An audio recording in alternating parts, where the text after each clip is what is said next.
বীর চট্টলা টিভি। আসসালামু আলাইকুম। বীর চট্টলা টিভি থেকে আমন্ত্রণ জানাচ্ছি আমি তানিশা সুলতানা আফিফা।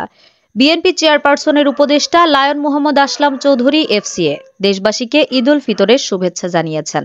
বাণীতে তিনি বলেন, ঈদ উল ফিতরের শিক্ষা থেকে আমাদের অঙ্গীকার হোক সকল হিংসা বিদ্বেষ ও হানাহানি থেকে মুক্ত হয়ে ন্যায় সাম্য ঐক্য ভ্রাতৃত্ব দয়া সহানুভূতি মানবতা ও মহামিলনের এক ঐক্যবদ্ধ ও ভালোবাসাপূর্ণ সমাজ এবং দেশ গঠনের জন্য একযোগে কাজ করা। তিনি আরো বলেন, ঈদ একটি ধর্মীয় উৎসব, তাই ঈদ আনন্দ সবাইকে সমানভাবে ভাগাভাগি করে নিতে হবে, যাতে জীবন ঘনিষ্ঠ এই উৎসবে আনন্দ ভাগাভাগি করে নিতে পারে সব শ্রেণীর মানুষ।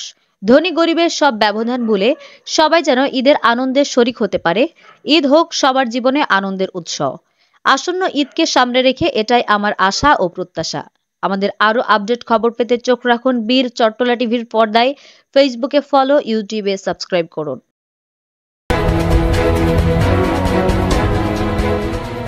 বীর চট্টলা টিভি।